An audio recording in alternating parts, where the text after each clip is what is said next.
The slap echoed like a gunshot through Betty's diner. 76-year-old Ethel Washington stood frozen, her church hat spinning across the linoleum floor. The restaurant manager's hand was still raised. Someone's phone was recording, and in that terrible silence, Ethel didn't scream or curse or cry. She looked at the woman who'd just struck her and whispered words that would change everything. God forgive you, child. Within hours, that video would reach millions. Within days, it would bring 20 Harleys roaring into this quiet Georgia town. And the man leading them, a Hells Angels chapter president with murder in his eyes, would walk into that same diner and say 5 words that made the whole room go cold. Before we dive into this incredible story, please hit that subscribe button and stay with us until the very end. Drop a comment telling us what city you're watching from. We love seeing how far these stories travel. Now let's begin. The morning started like any other Tuesday in Ridgeville, Georgia. Ethel Washington had been up since 5 a.m., the way she'd been for 60 years. She made her coffee, read her Bible on the porch, and watched the sun paint the sky pink over the pine trees. At 76, her hands shook a little more than they used to, but her faith never wavered. Lord, watch over this town today, she prayed like always. Especially those who don't know they need watching over. She had no idea she was praying for herself. By 9 a.m., Ethel was at Betty's Diner on Main Street, the same place she'd eaten breakfast every Tuesday for 30 years. The bell above the door jingled as she walked in. The usual crowd was there. Frank, the retired postal worker, the Hendersons from the hardware store, young Marcus, who worked nights at the plant. They all knew Miss Ethel. Everyone did. "Morning, Miss Ethel," called out Rosa, the longtime waitress. "Your usual table's ready." But Rosa looked worried. Her eyes kept darting toward the kitchen. "Everything all right, honey?" Ethel asked, settling into her booth by the window. Rosa leaned in close. "New manager started last week. She's having a rough time of it." Ethel nodded. She'd heard Betty had finally retired, sold the place to some corporation out of Atlanta. The new owner had sent in their own people. Change was hard. Ethel knew that better than most. "Well, the Lord gives us strength for hard times," Ethel said, patting Rosa's hand. "I'll have the usual, dear." Rosa hurried off, but Ethel could feel the tension in the air. The kitchen doors kept swinging open and shut. Voices were raised back there. Not quite yelling, but close. A few minutes later, a woman Ethel had never seen before came out with her plate. She was young, maybe 35, with dark circles under her eyes and her name tag hanging crooked: Samantha Reeves, manager. "Here." Samantha practically dropped the plate on the table. Eggs, grits, bacon. But the fork was crusted with old food. Ethel looked at it, then up at the young woman. "Excuse me, honey. Could I get a clean fork, please?" It was a simple request, polite, the kind of thing that happened 100 times a day in restaurants everywhere. But Samantha just stared at her. "Are you serious right now?" Samantha's voice was sharp. "You're complaining about a fork." The diner started to go quiet. Conversations dropped off. Frank looked over from his coffee. "I'm not complaining, dear," Ethel said gently. "I'm just asking. I've been here since 4 a.m. Samantha's hands were shaking. "I've got 3 people out sick, the freezer's broken, and we're behind on every single order. And you want to complain about a fork?" "I wasn't complaining," Ethel repeated, her voice still calm. "I was just... You people are all the same." Samantha's voice rose. "Nothing's ever good enough. Always looking for something to..." She caught herself. Her face went red, but the words hung in the air like smoke. Ethel felt something cold settle in her chest. She'd heard those words before, different versions of them, her whole life. "Miss," Ethel said quietly, "I don't want any trouble. I just want a clean fork." The whole diner was watching now. Marcus had stood up from his booth. Rosa was frozen by the register. Samantha's hands curled into fists. Her face twisted with something ugly, exhaustion. Yes, but something darker too. Something that had probably been building for days, maybe weeks, maybe years. "You want a clean fork?" Samantha's voice dropped low. Dangerous. "You want a clean fork." What happened next took maybe 2 seconds, but Ethel would remember it in slow motion for the rest of her life. Samantha's hand came up fast. The crack of palm against cheek echoed through the diner like a whip. Ethel's head snapped to the side. Her church hat, the blue one she'd worn for 37 years, the one her late husband James had bought her, flew off and spun across the floor. For a moment, nobody moved. Nobody breathed. Ethel's hand came up to touch her cheek. It was already burning. She could feel the shape of Samantha's fingers and the heat on her skin.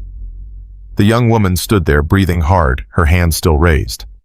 Her eyes were wide, like she couldn't believe what she'd just done. The silence was absolute. Then Ethel spoke. Her voice was soft, barely above a whisper, but in that silence, everyone heard it. God forgive you, child. That's when the phone came out. A teenage girl 3 booths over had been recording the whole thing. Her hands were shaking as she held up her screen. "Oh my God," the girl whispered. "Oh my God, I got it. I got all of it." Samantha seemed to wake up. She looked around the diner at all the faces staring at her, at Rosa crying by the register, at Marcus moving toward them, at Frank already on his phone, probably calling the police. "I didn't," Samantha started. I didn't mean, but there was nothing she could say, nothing that would undo the last 30 seconds. Ethel bent down slowly, her knees aching, and picked up her hat. She brushed it off with trembling fingers. Then she looked at Samantha, really looked at her, and Samantha saw something in those old eyes that was worse than anger. It was pity. "I forgive you," Ethel said. Then she walked out of the diner with her head high, leaving her untouched breakfast and the whole shocked room behind her. By the time Ethel got home, her phone was already ringing. Her neighbor Sarah was the first to call. "Ethel, honey, are you all right? I just saw there's a video." Then her pastor, then her sister in Alabama, then people she hadn't talked to in years. The video was everywhere. Facebook, Twitter, Instagram. That teenage girl had uploaded it within minutes, and it had spread like wildfire. Ethel sat in her living room, her cheeks still stinging, and watched her phone light up again and again. She didn't watch the video. She didn't need to. She'd lived it. What she didn't know was that the video was about to reach someone 500 miles away, someone who hadn't spoken to her in 5 years, someone who'd sworn he was done with her and her God and her forgiveness and all of it, someone who'd see that video and everything would change. In South Carolina, in a compound outside Charleston, the Hells Angels clubhouse was doing what it did every Tuesday afternoon. Music playing, beer flowing, brothers working on bikes or playing pool or just shooting the shit. It was family time, the only family some of them had. Marcus Diesel Washington sat at the bar going over the books. At 48, he'd been with the Angels for 26 years. He'd earned his patch, earned his ink, earned respect the hard way. Now, he ran the Charleston Chapter 37 members, all of them looking to him for leadership. He was a big man, 6'4", 260 pounds of muscle and scarred knuckles and tattoos that told a life story. His beard was going gray now. His hands bore the marks of 1,000 fights. Those hands had built engines and broken bones. They'd held his brothers when they cried and held weapons when they had to. They'd done things he wasn't proud of and things he'd do again without hesitation. But they'd never held his mama's hand. Not in 5 years. "Yo, Diesel!" A younger brother named Jake came over, phone in hand. "You gotta see this. It's blowing up." "Not now," Diesel said, not looking up from the ledger. "Nah, man, seriously, this is fucked up." Something in Jake's voice made Diesel look up. The kid's face was pale. "What?" Jake handed over his phone. "Just watch." And Diesel took the phone. The video started playing. A diner, an old black woman asking for something, a white woman getting angry. And then, the slap. Diesel's whole body went rigid. He watched the old woman's hat fly off, watched her hand come up to touch her cheek, watched her look at the camera with those eyes he'd know anywhere. "God forgive you, child." The phone cracked in Diesel's hand. He didn't realize he'd squeezed it until plastic bit into his palm. "Diesel," Jake said carefully. "You good man." Diesel couldn't speak. He watched it again, and again. Each time the rage built higher in his chest, hotter in his blood. That was his mama. His mama who'd raised him alone after his daddy died in Vietnam. His mama who'd worked 3 jobs to keep him fed. His mama who'd cried when he got his first tattoo and cried harder when he went to prison the first time. His mama who'd stood by him through everything until 5 years ago when he'd told her he was done with her Jesus talk, done with her preaching, done with the whole forgiveness thing that had never done him any good. They'd had the fight to end all fights. He'd said things. She'd said things. And he'd walked out and never looked back. 5 years. He hadn't called, hadn't visited, hadn't even sent a birthday card. And now some white woman had put her hands on her. Diesel, Jake's voice seemed far away. Diesel, man, you're bleeding. Diesel looked down. The broken phone had cut his palm. Blood dripped onto the bar. He stood up. The whole room felt it, that shift in the air that meant trouble was coming. Church, Diesel said. His voice was cold, flat. Right now, everyone. Within minutes, the whole chapter was crowded into the meeting room. 37 men in leather vests, all of them sensing something big was about to go down. Diesel stood at the head of the table. He didn't sit, couldn't. That video everyone's seeing, he said. That's my mama. The room went dead silent. The woman who got hit, that's Ethel Washington. That's my mother. Most of them knew he had a mama somewhere. Most of them knew they didn't talk. But seeing Diesel like this, seeing the barely controlled fury in his eyes, that was new. We riding. That was Tommy Diesel's sergeant-at-arms, his oldest friend. The man who'd stood beside him through wars, both literal and metaphorical. Diesel looked at him, at all of them. Yeah, he said quietly. We're riding. Pack for a few days. We leave at dawn. Nobody questioned it. This was family business. And in the club, family came first. But Tommy caught Diesel's arm as the room cleared out. Brother, you haven't seen her in 5 years. I know. You said you were done with all that church shit, with her forgiveness talk. I know. So what's the play here? We ride in, do what, beat up some restaurant manager, trash the place. Diesel's jaw worked. I don't know yet. That ain't like you. You always got a plan. The plan is, I ride to my mama's town and I make sure nobody ever puts their hands on her again. Diesel's voice dropped lower. After that, we'll see. Tommy studied his face. She might not want us there. I don't care. She might not want your kind of help. She's getting it anyway. Tommy sighed. All right, brother. I'm with you. We all are. Just don't do something you can't walk back from. Diesel didn't answer, because he knew himself well enough to know that when it came to protecting his mama, there wasn't much he wouldn't do. That night, Ethel couldn't sleep. Her cheek had stopped hurting, but the humiliation hadn't. She kept thinking about all those phones recording, all those people watching, the whole world seeing her get struck down like she was nothing. She prayed, but the words felt hollow. Around midnight, her phone rang again, a number she didn't recognize. Hello? Miss Washington. A young woman's voice, hesitant. My name is Amy Chen. I'm a reporter with Channel 7 News in Atlanta. I was hoping I could talk to you about what happened today. No, thank you, Ethel said. The video has over 10 million views already. People are outraged. They want to hear your story. There's no story. A woman had a bad day and did something she regrets, that's all. You're really going to let her get away with this? Ethel closed her eyes. I'm not letting her get away with anything. I'm letting it go. There's a difference. But she assaulted you. Yes, she did, and I forgive her. There was a long pause. Are you serious? Young lady, I'm 76 years old. I've been black in the South my whole life. I've been called names, denied service, treated like I was less than human more times than I can count.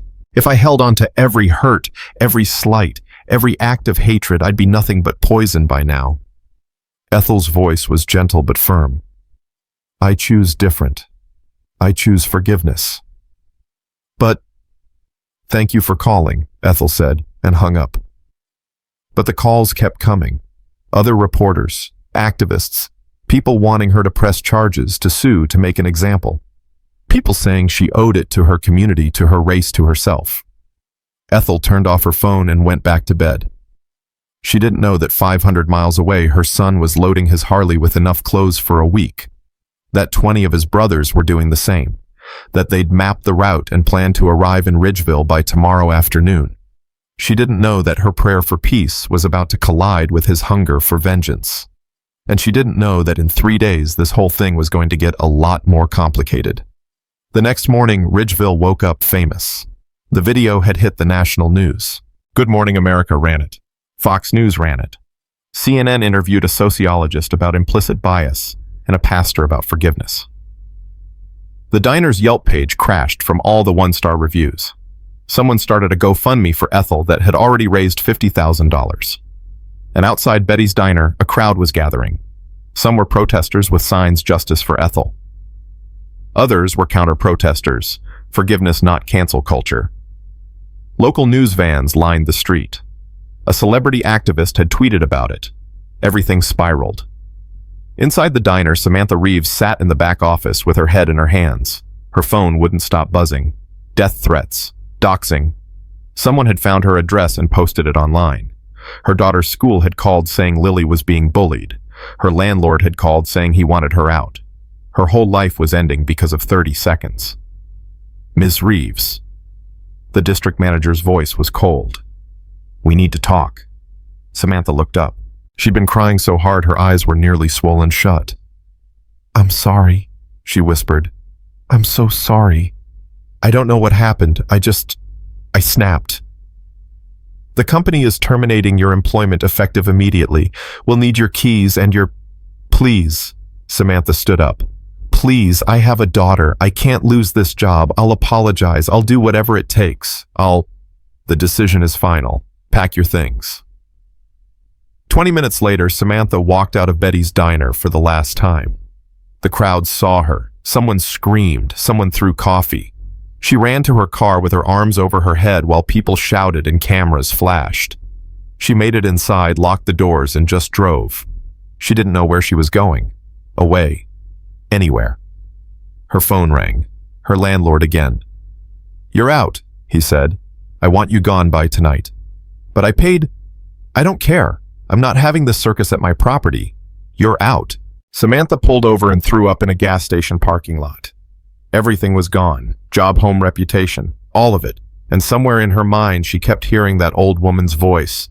"God forgive you, child." Meanwhile, 20 Harleys rolled up I-95 toward Georgia. They rode in formation, 2 columns, perfect spacing hand signals marking every lane change. Diesel led from the front, his mind on nothing but the road and his mama and the woman who'd hit her. Tommy rode beside him, watching his brother's face. He'd known Diesel for 30 years. He'd seen him angry before. But this was different. This was personal in a way that scared even Tommy. They stopped for gas around noon. While the others stretched and smoked, Tommy pulled Diesel aside.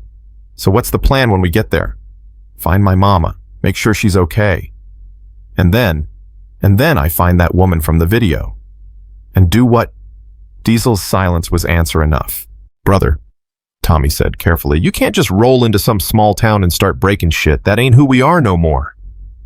"Who says I'm gonna break anything?" "Your face says it. Your hands say it. The way you've been white-knuckling those handlebars for 300 miles says it." Diesel turned to look at him. "My mama got slapped, in front of everybody, for asking for a clean fork. A clean goddamn fork, Tommy." "I know. You got a mama. You know what you'd do if somebody touched her." "Yeah," Tommy admitted. "I do. But I also know your mama wouldn't want you catching a case over her. She'd want you to let it go. Then she shouldn't have raised me to protect what's mine." They got back on the bikes. 2 hours later, they crossed into Georgia. Back in Ridgeville, Ethel was at church. It was Wednesday evening, and despite everything, she wasn't going to miss Bible study. Pastor Reynolds had offered to cancel, but Ethel wouldn't hear of it. "Life goes on," she said simply. But when she walked into the church, half the congregation stood up and applauded. She stopped confused. "Sister Ethel," Pastor Reynolds said, coming down from the pulpit, "you have shown this community, shown this whole country what grace looks like." Ethel shook her head. "I just didn't want to carry hate, Pastor. And that's exactly why you're a light to us all." But not everyone felt that way. As Bible study started, Ethel noticed some of the younger members whispering. Jamal, Marcus's son, raised his hand. Miss Ethel, can I ask you something? Of course, baby. Why'd you forgive her so fast? I mean, she hit you on camera, and you just let her go. I didn't let her go, honey. I let go. There's a difference. But don't you want justice? I want peace more. A young woman named Keisha spoke up. But Miss Ethel, with all respect, sometimes peace ain't possible until there's justice first. That woman needs to face consequences. Oh, she's facing them, Ethel said quietly. She lost her job, her home. Her whole life is falling apart. Believe me, she's paying for what she did. Good, someone muttered. Ethel's head snapped toward the voice. No, not good. That woman's got a daughter. A little girl who's watching her mama get destroyed. You think that child deserves that? The room went quiet. We like to think forgiveness is weakness, Ethel continued. That holding people accountable means making them suffer. But all that does is multiply pain. Her suffering don't heal my cheek. It just means we're both hurting now. So she just gets away with it, Jamal pressed. No, baby. She has to live with it. That's not the same as getting away with it. Pastor Reynolds nodded. Sister Ethel's right. Forgiveness isn't about the other person. It's about refusing to let their actions poison your soul. But Ethel could see it in their faces, especially the young ones. They didn't understand. They wanted blood. And in about 4 hours, they were going to get their wish, because 20 motorcycles were about to roll into town, and the man leading them hadn't forgiven anything in his entire life. Diesel and his crew pulled into Ridgeville just after sunset. The sound of 20 Harleys rumbling through those quiet streets made every dog in town start barking. People came out on their porches to watch. Some recognized the patch as Hell's Angels and hurried back inside, locking doors. Diesel pulled up outside a small white house on Elm Street. The same house he'd grown up in. The same porch where he'd sat with his daddy before Vietnam took him. The same driveway where he'd learned to ride his first bike. He hadn't been here in 5 years. It looked exactly the same. The bikes idled as Diesel climbed off. Tommy killed his engine, and one by one the others followed suit until the street went quiet.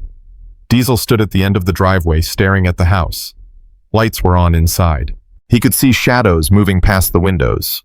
His mama was home. You want us to wait here? Tommy asked quietly.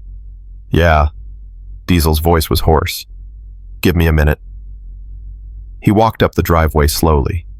Each step felt heavier than the last. His heart was pounding in a way it never did before a fight. He knocked.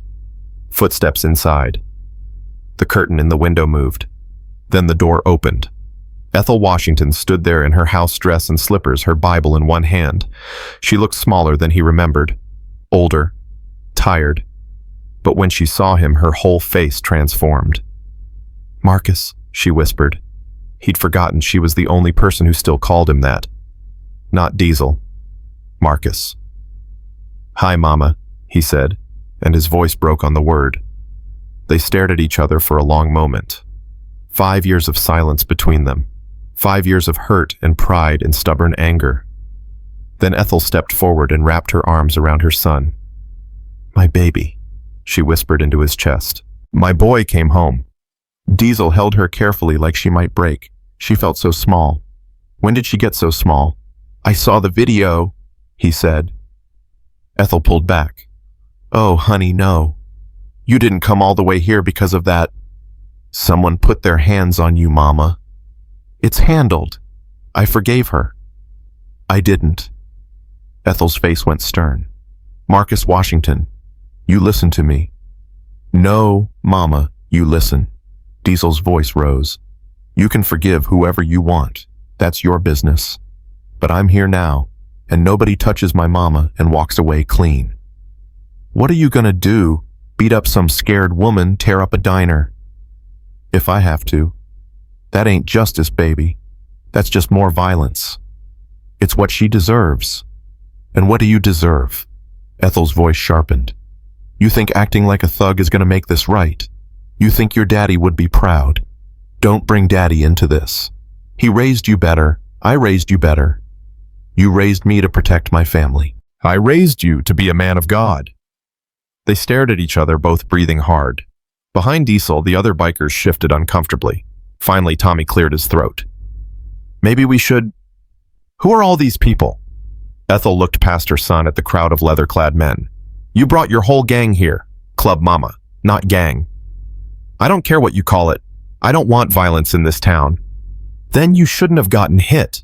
Ethel's hand came up so fast Diesel didn't see it until her palm connected with his cheek, not hard but firm enough to make a point. Don't you dare make my assault about your pride, she said quietly. This happened to me, not you, me. And I get to decide how it's handled. Diesel touched his stinging cheek, stunned. Now you can stay, Ethel continued, or you can go. But if you stay, you do it my way, with peace, with grace.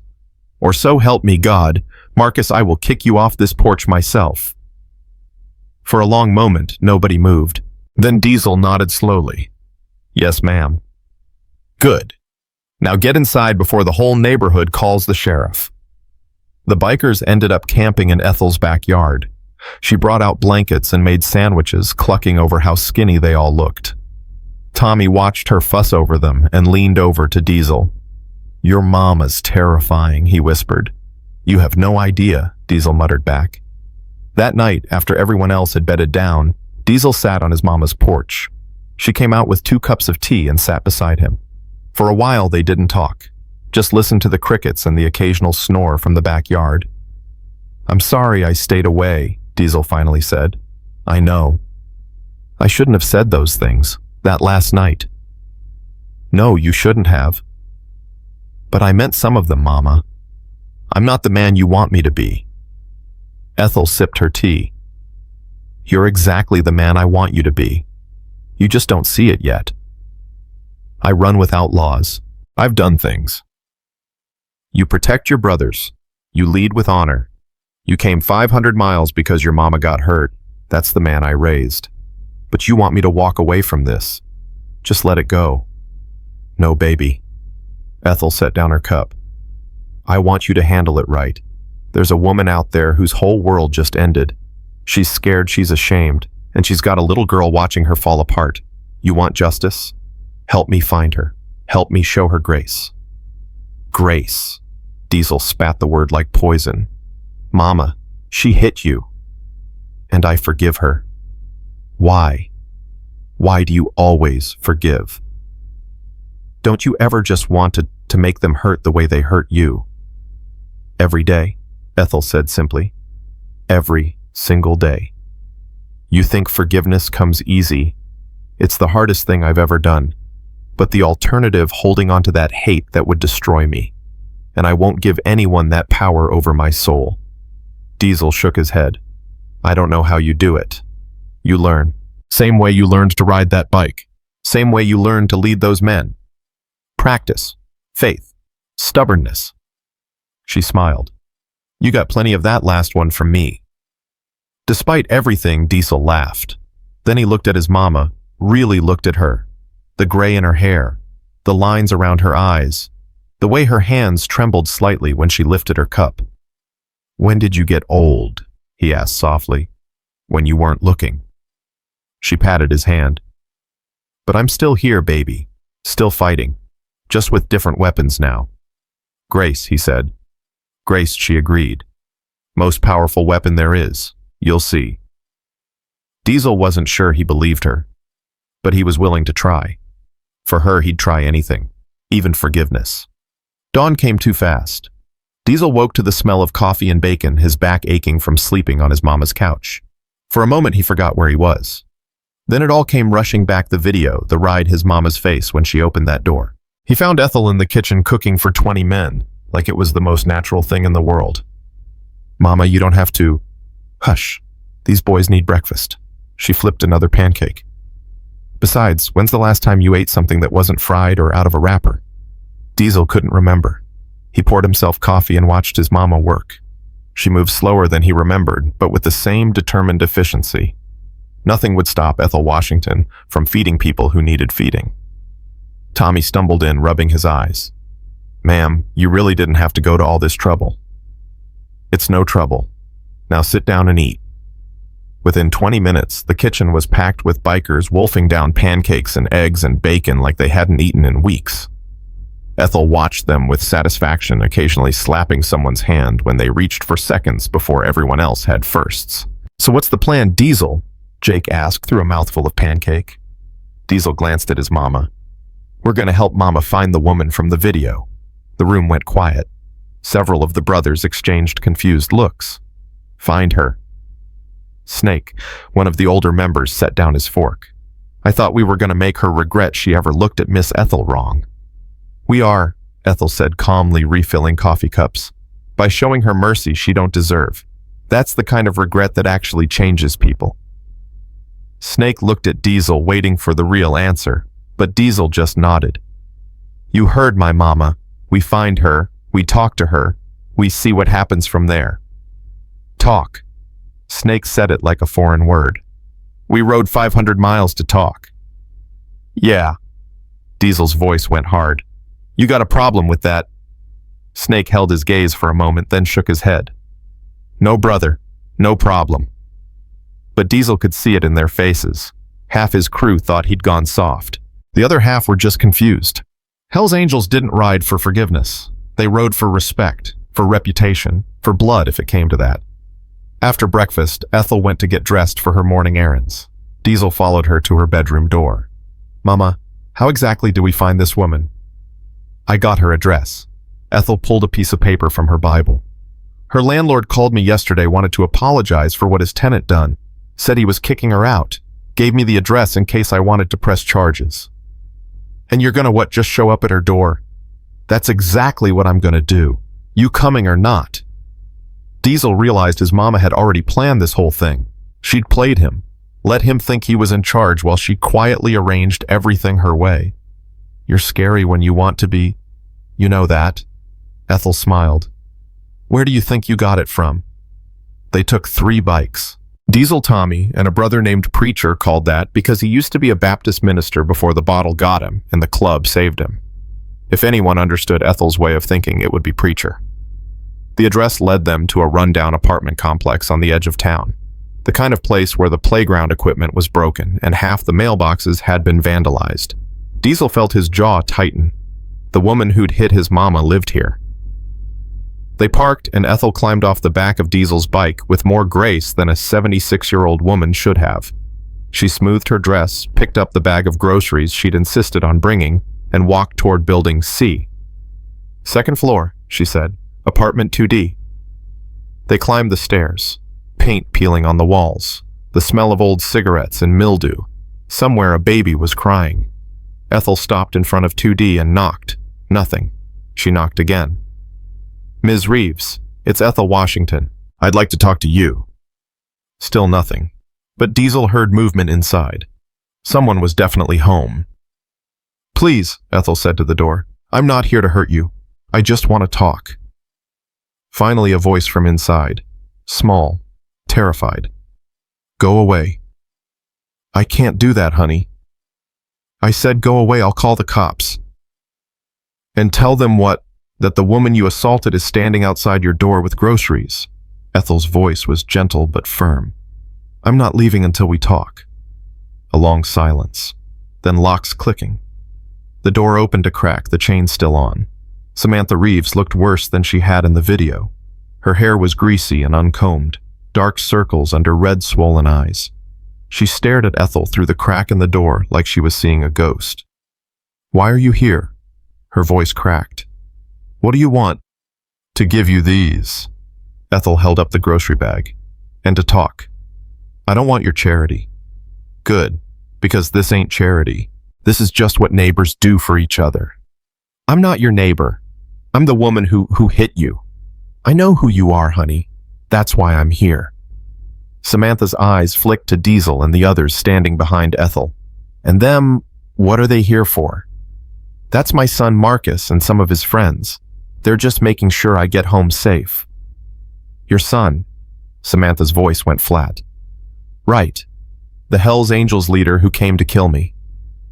"Nobody's killing anybody," Ethel said firmly. "Now are you going to let me in, or are we having this conversation in the hallway?" For a moment, Diesel thought Samantha would slam the door, but then the chain rattled and the door opened. The apartment was a disaster. Boxes everywhere, half-packed, clothes on the floor, a mattress in the corner with a small figure huddled under blankets. "Mommy." A tiny voice. A little girl peeked out from under the covers. She couldn't have been more than 8. "It's okay, baby," Samantha said quickly. "Go back to sleep." But the girl was staring at Diesel, at his size, his tattoos, his leather vest with its patches. Her eyes went wide with fear. Diesel felt something twist in his chest. The kid was terrified of him. "I'll wait outside," he said quietly. Ethel nodded. "That's probably best."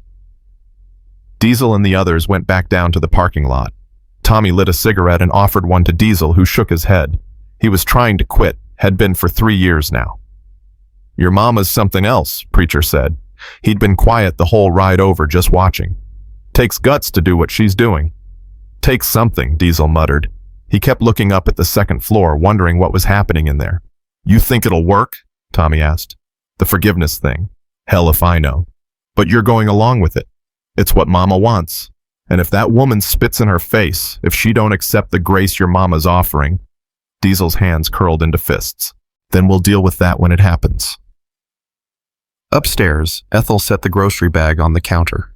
Milk, bread, peanut butter cereal, the basics. Samantha stood with her arms wrapped around herself, watching like she expected a trap to spring any second. "Why are you doing this?" she finally asked. "Because you need help and I can give it." "I don't deserve help. I don't deserve anything from you." "No," Ethel agreed. "You probably don't. But that's the thing about grace, honey. It ain't about deserving it." Samantha's face crumpled. She sank onto the edge of the mattress, her whole body shaking. "I don't understand. I hit you. I humiliated you in front of everyone. I said things. I know what you said. So why aren't you pressing charges? Why aren't you letting your son and his gang come up here and—" "Because I remember being young and scared and so tired I couldn't think straight." Ethel sat down beside her. "Because I've said things I regret when I was at the end of my rope. Because you got a little girl depending on you and she don't deserve to watch her mama get destroyed." Samantha wiped her eyes with the heel of her hand. "I lost everything. My job, my apartment. Lily's school called, said the other kids have been teasing her about the video.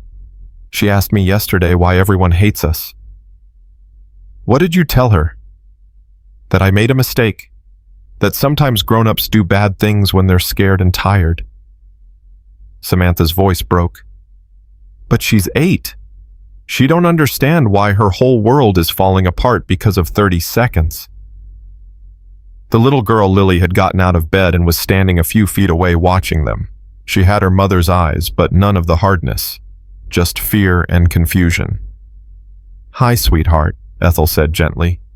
"I'm Miss Ethel." Lily looked at her mother. Samantha nodded, and the girl came closer.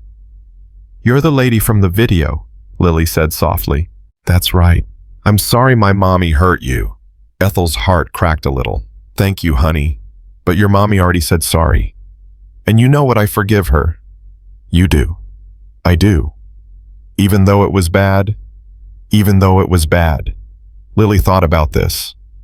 Then she climbed onto the mattress and wrapped her thin arms around Ethel's neck. "Thank you for not being mad at my mommy." Ethel held the child, feeling Samantha start to sob beside them. They sat like that for a long time, a woman who'd been struck. A woman who'd struck her, and a child caught between them. Finally, Ethel pulled back. "When do you have to be out of here?" "Tonight," Samantha said hollowly.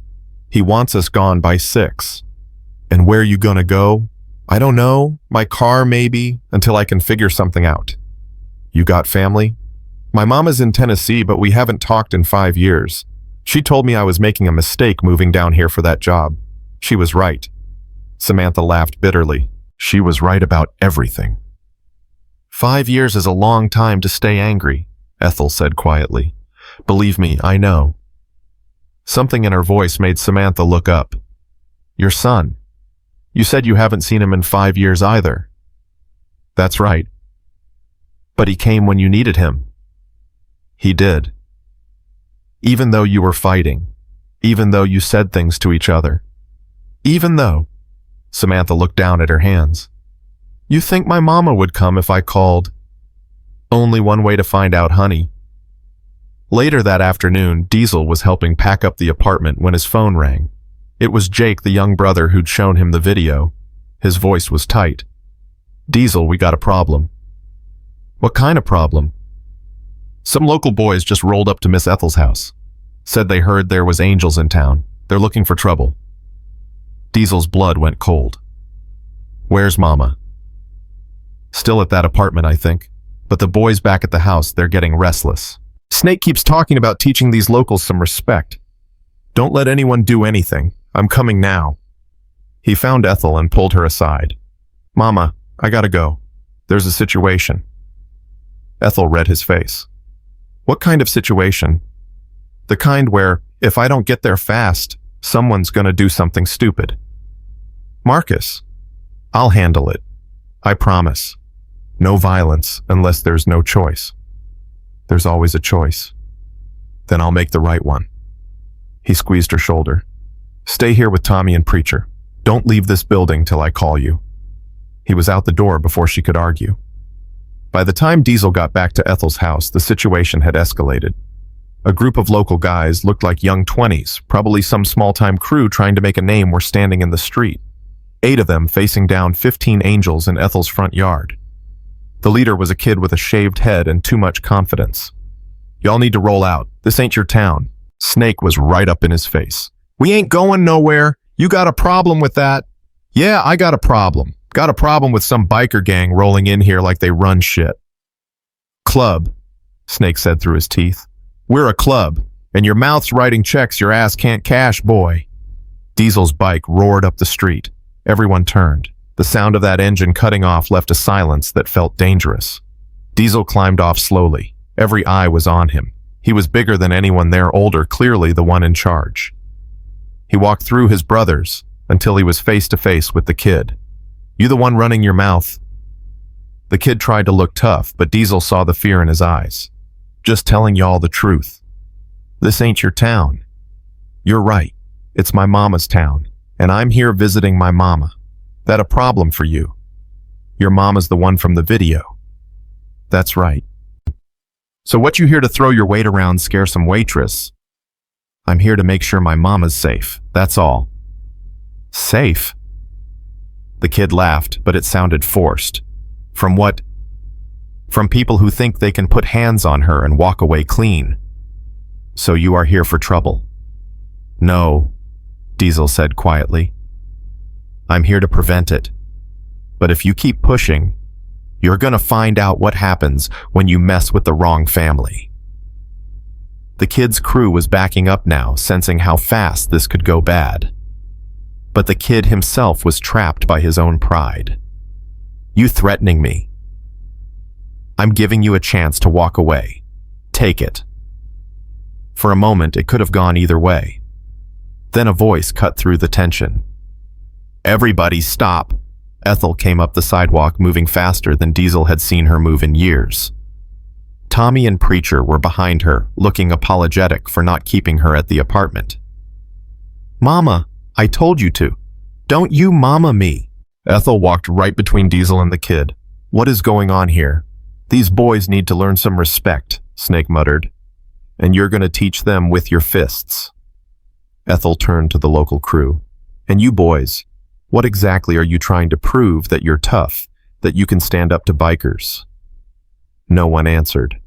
Let me tell you something, Ethel continued. Both of you groups are acting like fools, fighting over what pride territory.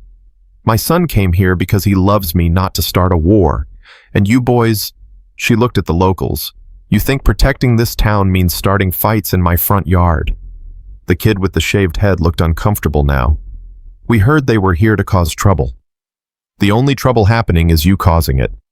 Now I want all of you to shake hands and go your separate ways before I call Sheriff Patterson and he arrests every last one of you. Mama, Diesel started. Not another word, Marcus. The kid looked at Diesel. Your name's Marcus. That's what his mama calls him, Snake said with a smirk. We call him Diesel. Marcus, the kid almost smiled. That's not very scary. And just like that, the tension broke.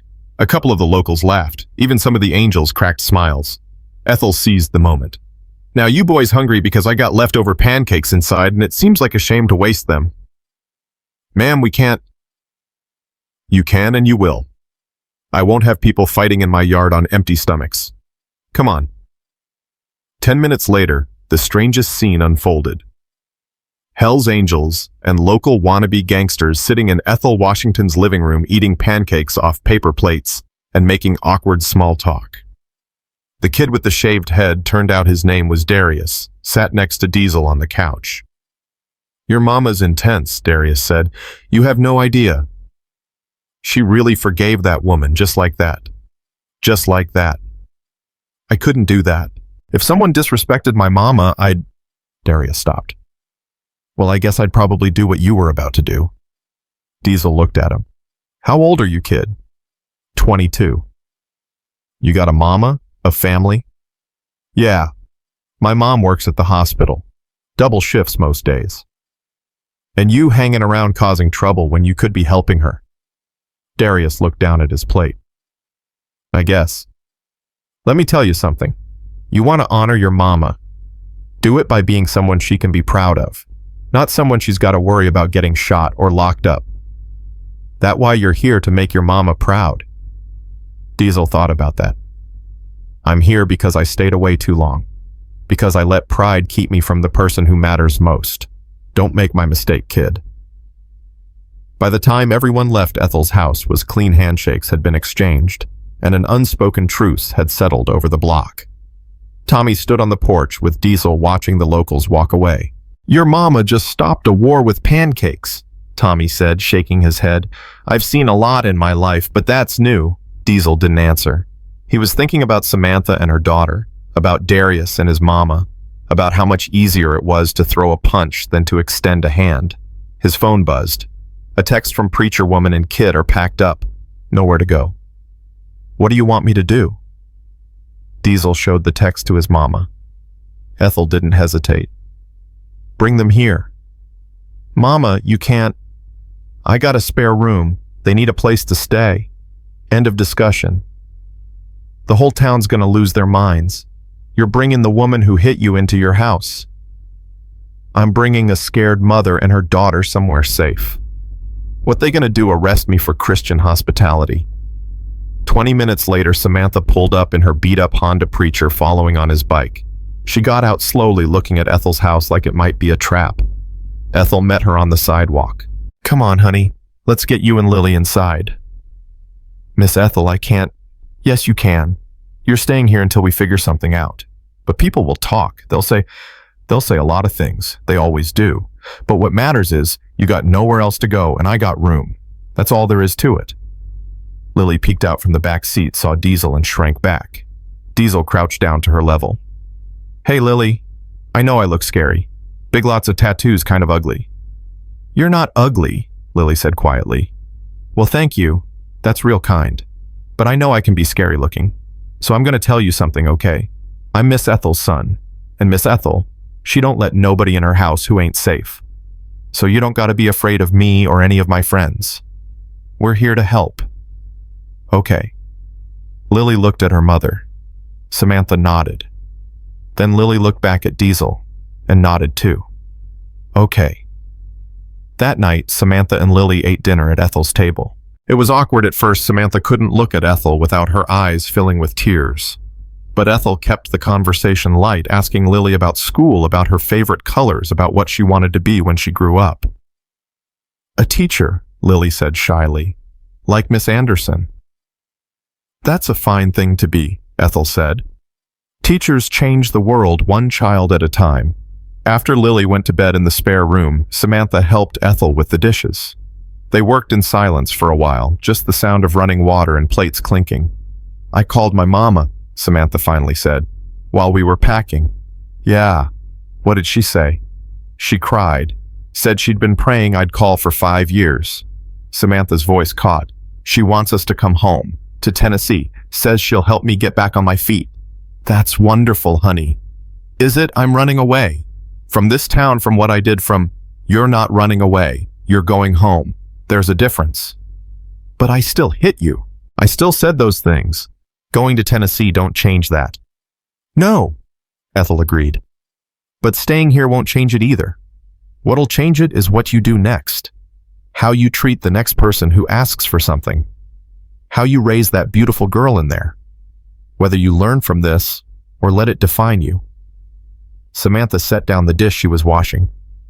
How do you do it? How do you forgive like it's easy? It's not easy. It's the hardest thing I do every single day.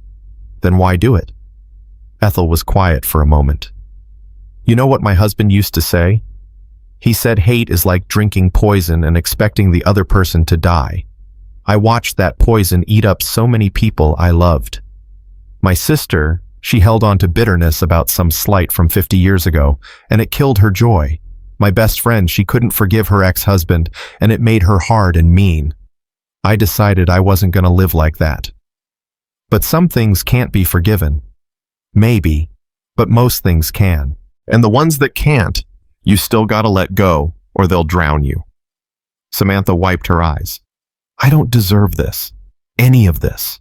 Your kindness, your forgiveness, your good. Because the minute you think you deserve grace is the minute you've missed the point. They finished the dishes in silence. Then Samantha turned to Ethel. Thank you, she whispered, for everything. Ethel pulled her into a hug. You're welcome, honey. Now go get some sleep. Tomorrow we'll start figuring out your next steps. But tomorrow would bring something none of them expected. Because while Ethel Washington was inside her house extending grace to the woman who'd wronged her, other forces were at work. People who saw the situation differently. People who thought mercy was weakness and who wanted justice served cold and hard. By morning, everything would change again. The call came at 3 in the morning. Diesel's phone vibrated on Ethel's coffee table where he'd crashed after everyone else went to bed. He grabbed it before it could wake the whole house. Yeah. Diesel, it's Razor, one of the brothers back in Charleston. His voice was tight. You need to see something. Can it wait till morning? No. Check your messages. Now. Diesel pulled up his phone and felt his blood run cold. Someone had posted Ethel's address online. Not just posted it, plastered it across every social media platform with a message. This is where the race traitor lives. The one protecting the woman who assaulted her. She's housing her abuser. Make her understand what real justice looks like. The post had been shared 10,000 times in the last 2 hours. Jesus Christ, Diesel whispered. There's more, Razor said. Some group's planning a protest. Outside your mama's house. Tomorrow morning. What group? Does it matter? They're coming either way. Diesel hung up and sat in the dark, his mind racing. He looked toward the spare room where Samantha and Lily were sleeping, then toward his mama's room, then at the front door, like he could already see the crowd gathering. Tommy stirred on the other couch. What's wrong? Everything. By dawn, Diesel had called everyone together in the backyard. His brothers, his mama, even Samantha. The only one still sleeping was Lily, thank God. They're coming here, Diesel said without preamble. Some activist group. They got Mama's address.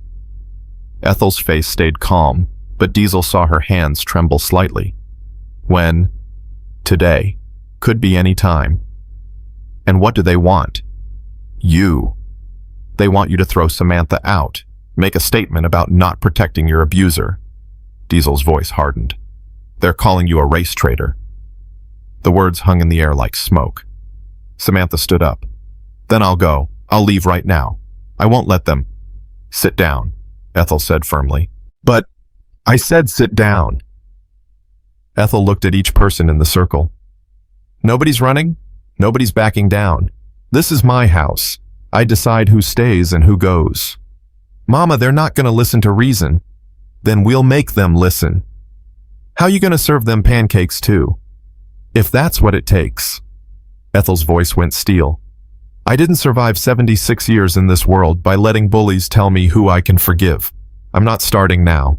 Snake spoke up. Miss Ethel, with all respect, these ain't the local boys from yesterday. These are people with agendas. They want a show. They want drama for their cameras.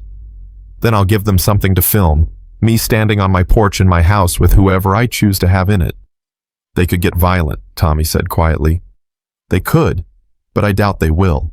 Not with 20 Hell's Angels standing between them and me. Diesel looked at his mama with something like awe. You want us to protect you and the woman who hit you at the same time. That's exactly what I want. The optics are going to be insane. I don't care about optics, I care about what's right. Samantha's voice was small. This is my fault, all of it. No, honey, Ethel said gently. You made a mistake. What's happening now? That's people using your mistake for their own purposes. Big difference. By 9 a.m., the first vehicles started arriving. News vans mostly, then cars and trucks as protesters began gathering on the street. Some held signs justice for Ethel, no peace for abusers. Others had cameras filming everything. A woman with a megaphone stood at the front of the crowd. Her name was Monica Jackson, and according to Tommy's quick internet search, she ran a social justice organization out of Atlanta. We're here for Ethel Washington, Monica's voice boomed through the morning air. We're here to tell her that forgiving her abuser sends the wrong message. That protecting a racist sends the wrong message. Inside the house, Samantha flinched at every word. Lily had woken up and was crying in the spare room. Ethel went to comfort her while Diesel and his brothers positioned themselves on the porch. The sight of them, 20 bikers in full colors, made the crowd hesitate. Some people stopped chanting. Others pulled out their phones, filming the standoff. Monica Jackson wasn't intimidated. She walked right up to the property line. We're not here for trouble. We're here to talk to Miss Washington. She'll come out when she's ready, Diesel said. And who are you? Her security detail. I'm her son. Monica's eyes widened. You're Diesel Washington, the Hell's Angels leader. That's right. So let me get this straight. You rode here to protect your mother from the woman who assaulted her. But now you're protecting that woman too. I'm protecting my mama's right to make her own choices. Even when those choices betray her community. Even when they send a message that white women can assault black elders without consequences. The consequences ain't up to you. They're up to my mama, and she's decided. Well, that's why we're here, to change her mind. Good luck with that. The front door opened. Ethel stepped out onto the porch. The crowd went quiet. She wore her Sunday dress and her church hat, the same blue one from the video now cleaned and pressed. She walked slowly to the porch railing and looked out at the sea of faces. My name is Ethel Washington, she began. Her voice was clear and strong. And I want to thank y'all for coming all this way to check on me. We're here because you're making a mistake, someone shouted. Maybe I am, but it's my mistake to make. Monica stepped forward. Miss Washington, do you understand what you're doing? By housing this woman, by forgiving her so quickly, you're telling the world that what she did was okay. No, Ethel said firmly. I'm telling the world that I get to decide how I heal from what she did. Not you, not the internet, me. But you have a platform now. People are listening to you. You have a responsibility. I have a responsibility to live according to my faith, and my faith says I forgive. It don't say I forgive only when it's convenient, only when people approve, only when it makes sense to everyone else. Your faith is being used against you. Don't you see that? Oh, I see it. I see people using my name to push their own agendas. I see people who don't know me or my heart trying to tell me how to feel. I see a lot of things, young lady. The crowd was murmuring now. Some people looked uncomfortable. Others were nodding. Then Samantha appeared in the doorway. She looked terrified, but she stepped out onto the porch anyway, standing beside Ethel. The crowd exploded. That's her. Get her out of there. How dare you show your face? Samantha's hands were shaking, but she raised her voice. My name is Samantha Reeves, and I'm the woman who hit Miss Ethel. I'm not proud of it. I'm ashamed of it. I'll carry that shame for the rest of my life. You should be in jail, someone screamed. Maybe I should, but Miss Ethel didn't press charges. She didn't demand I lose everything. She didn't call for my destruction. She offered me grace I don't deserve and probably never will. Grace is for people who earn it. No, Ethel interjected. Grace is for people who can't earn it. That's what makes it grace. Monica Jackson looked frustrated. Miss Washington, I respect your faith. I do. But this isn't just about you anymore. This is about a pattern. About white women weaponizing their emotions against black women. About you needing a villain for your story, Ethel said quietly. I understand. I do. But Samantha Reeves ain't your villain.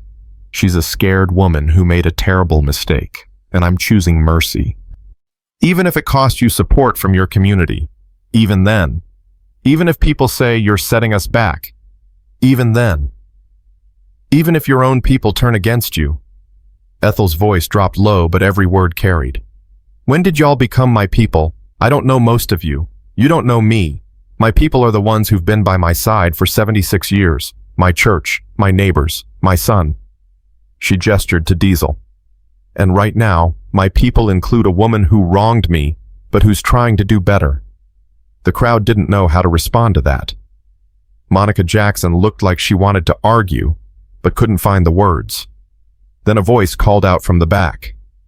Miss Ethel, it's Pastor Reynolds. The crowd parted. Ethel's pastor walked through, followed by a dozen members of her church. They climbed the porch steps and stood beside her. Whatever you decide, Pastor Reynolds said, your church stands with you. More people started coming forward. Rosa from the diner, Frank the postal worker, Marcus and his son Jamal, even Darius, the kid with the shaved head from yesterday. This is our town, Darius said, staring down Monica Jackson, and Miss Ethel's our neighbor. You don't get to come here and tell us how to handle our business. Monica's face flushed. We're trying to help. By creating a circus, by making this woman's pain into a trending hashtag. Darius shook his head. Nah, that ain't help. That's exploitation. The crowd started to fracture. Some people were leaving, getting back in their cars. Others were arguing among themselves. The clean narrative they'd wanted, righteous community versus race traitor, was falling apart. Monica Jackson made one last attempt. Miss Washington, I'm asking you to reconsider, for the sake of nothing, Ethel said, exhaustion creeping into her voice. I'm done explaining myself. I'm done defending my choices. Y'all can think whatever you want. But this is my house, my life, and my forgiveness. And I'm keeping all three exactly as they are. She turned and went inside. Diesel and the brothers formed a wall, making it clear the conversation was over. The crowd began to disperse. Some looked angry, others thoughtful. Monica Jackson stood on the sidewalk for a long moment, then finally got in her car and drove away. By noon, the street was empty again. Just the news vans remained, cameras still rolling. Inside, Ethel sat at her kitchen table with her head in her hands. Samantha brought her tea. I'm so sorry, Samantha whispered. I never meant for... Hush. You didn't cause this. People's need for drama caused this. Diesel leaned against the counter. Mama, this ain't over. That video's still everywhere. More people might come. Let them come. You can't fight the whole world. I'm not fighting. I'm just living my truth and trusting God with the rest. Tommy stuck his head in from the living room. Diesel, you got a minute? They stepped outside. Tommy's face was grim. What now? Got a call from one of the brothers back home. There's been chatter. Some of the other clubs heard about what's going down here. And they think you've gone soft. That you're letting your mama turn you into some kind of peace and love hippie. Diesel laughed bitterly. Let them think what they want. Diesel, this is serious. They're talking about coming down here, showing you how it's supposed to be handled. They do that, and there'll be war. Exactly. So what do? Diesel thought for a moment. We call church. Right now. I need to talk to the brothers.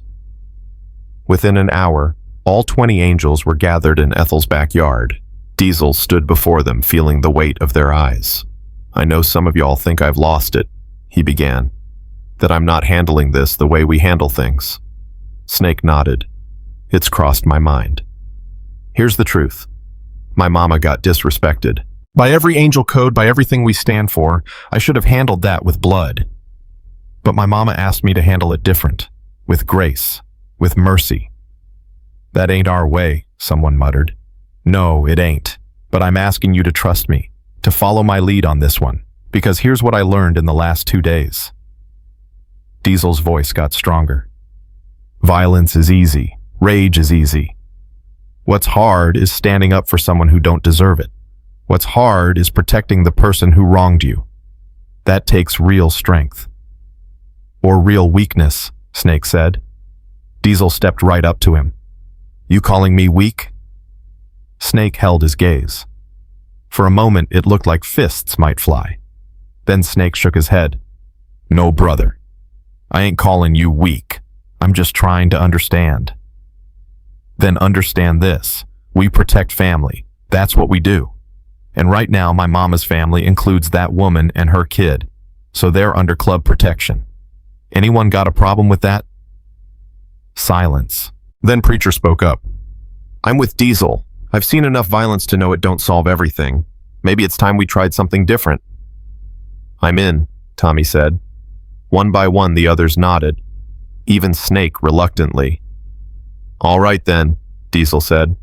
We do this mama's way, but we stay ready, because something tells me this ain't over yet. He was right. That night, Samantha couldn't sleep. She kept thinking about the crowd, the cameras, the hatred in their eyes. She thought about Lily asking why people were so angry. She thought about her mama in Tennessee waiting for them. She got up and found Ethel sitting on the porch in the dark. Can't sleep either, Ethel asked. Samantha sat down beside her. I keep thinking I should just go. Take Lily and leave tonight. Disappear. Where would you go? Anywhere. It doesn't matter. It always matters, honey. They sat in silence for a while.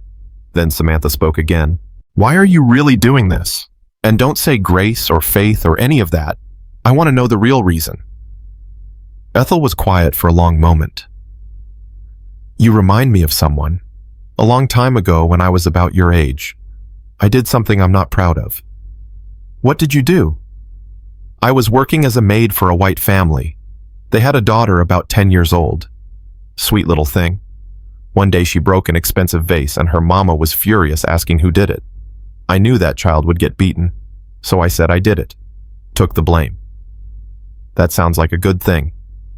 Wait. So the lady fired me. But before I left, she accused me of stealing. Said her jewelry was missing. It wasn't. But she called the police anyway. I spent 3 days in jail before they finally admitted there was no evidence. Samantha's breath caught. That's horrible. When I got out, I was so angry, so full of hate. I wanted to destroy that woman, ruin her life the way she'd tried to ruin mine. And I could have. I knew things about that family, secrets that would have torn them apart. What did you do? Nothing. I prayed on it, and I realized that destroying her wouldn't heal me. It would just make me into her. So I let it go. Took me years, but I let it go. And you think I'm like her? Like that woman who falsely accused you? No, honey. I think you're like me. Someone who made a mistake when you were scared and tired and at the end of your rope. Someone who needs grace more than judgment. Samantha started crying. I don't know how to accept this. I don't know how to live with what I did. You live with it by doing better, by being better, by showing your daughter that mistakes don't define us unless we let them. They sat together until dawn started breaking over the horizon. Neither of them knew that across town in a bar filled with men who'd been watching the news coverage with growing anger, a plan was being made. A plan that would test everything Ethel believed about grace and forgiveness. A plan that would bring fire. At 7 a.m., Diesel's phone rang. It was Sheriff Patterson. We got a problem. Some boys from the next county over are planning something. My deputy heard them talking at Murphy's bar last night. They're not happy about what's going on at Miss Ethel's. What kind of something? The kind where buildings burn. You need to get everyone out of that house. Now. Diesel didn't wait. He ran inside, woke everyone up, started moving people out to the backyard where they'd be safer. What's happening? Ethel demanded. Might be nothing, might be everything, but we're not taking chances. Within minutes, they were all outside. The brothers formed a perimeter. Tommy had called 911. Sheriff Patterson was on his way. They waited. The sun climbed higher. Birds sang like nothing was wrong. Then they smelled it. Smoke. But it wasn't coming from Ethel's house. It was coming from downtown, from Main Street, from Betty's diner. By the time they got there, flames were already shooting through the roof. Fire trucks screamed up the street. People were running out of nearby buildings and spray painted across the front wall, barely visible through the smoke, for Miss Ethel. Diesel felt his blood turn to ice. "They think we did this." "We didn't," Tommy said. "Don't matter. Look at those faces." People were staring at them, at their colors, their bikes, their presence. Someone started shouting. It was them, the bikers. They torched the place. "We didn't touch that building," Snake yelled back. But the crowd was growing angry. Sheriff Patterson pulled up, saw the situation, and immediately called for backup. Then Ethel pushed through to the front. "Stop. All of you, stop." The crowd turned to her. "My son and his friends didn't do this. They were at my house all night." "How do you know?" someone demanded. "Because I was awake all night and I would have seen them leave. They're innocent. Or you're covering for them." The situation was deteriorating fast. More people were arriving, more accusations flying. Diesel could feel his brothers getting restless, ready to fight if needed. Then Samantha stepped forward. Her voice shook, but she spoke clearly. "I know who did this." Everyone went silent. "I saw them, last night, 3 men in a truck. They drove past Miss Ethel's house twice yelling things. I got their license plate." She pulled out her phone, showed Sheriff Patterson a photo she'd taken. Patterson's face went grim. "That's Bobby Fletcher's truck. Son of a..." He keyed his radio. "All units, I need an APB on Bobby Fletcher and Associates. Suspicion of arson." The crowd was murmuring now, confused. The easy narrative bikers burned down diner was falling apart again. Diesel looked at Samantha.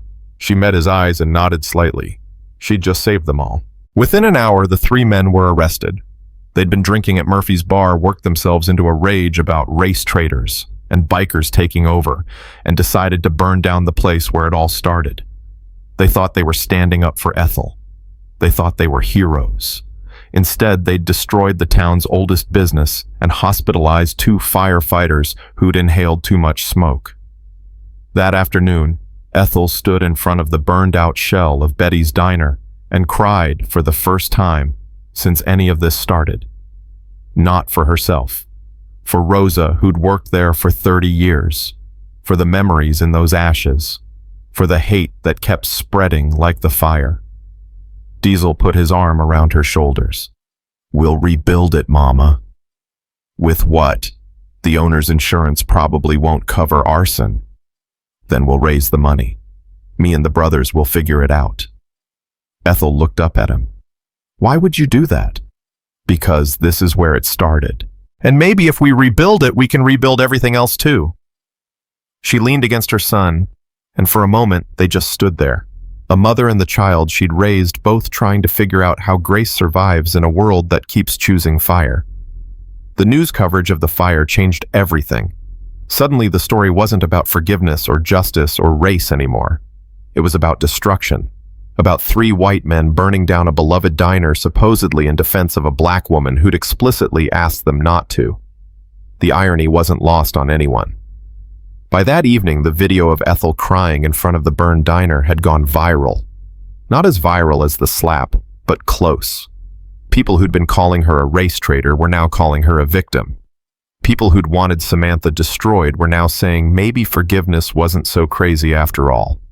The narrative had shifted. Again. "I can't keep up with this," Samantha said, scrolling through her phone at Ethel's kitchen table. "Yesterday they hated me. Today they're saying I'm a hero for getting those men arrested. Tomorrow they'll probably hate me again." "Welcome to being in the public eye," Diesel muttered. He was exhausted. They all were. Ethel set down coffee in front of them. "The public don't know what it wants. It just wants something to watch. We can't live our lives according to their whims. But they're not going to leave us alone." "Miss Ethel," Tommy said from the doorway, "my phone's been ringing off the hook. News stations, podcasters, some documentary people. Everyone wants to tell this story. Then let them tell it without us. Don't work that way. We're the story now. All of us. Lily wandered in, rubbing her eyes. She'd been napping. "Mommy, when are we going to Grandma's house?" Samantha pulled her daughter close. "Soon, baby, real soon." "Can Miss Ethel come?" Everyone went quiet. Ethel's face softened. "Oh, honey, I got to stay here.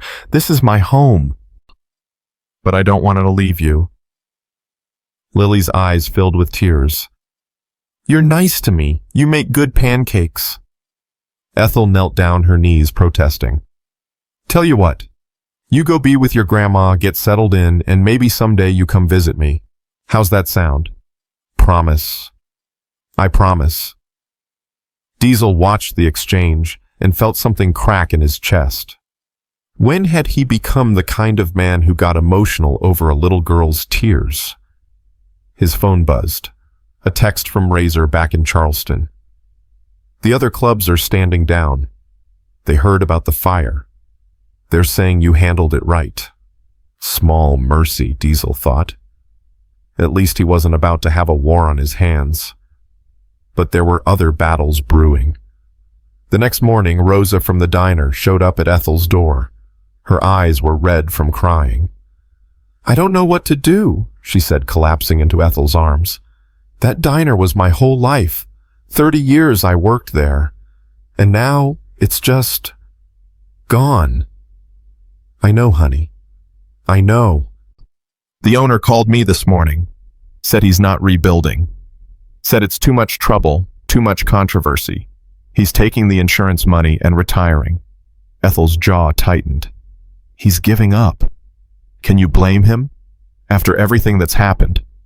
"Yes," Ethel said firmly. "I can. That diner's been serving this town for 60 years. It's where people got engaged, celebrated birthdays, mourned losses. It's history.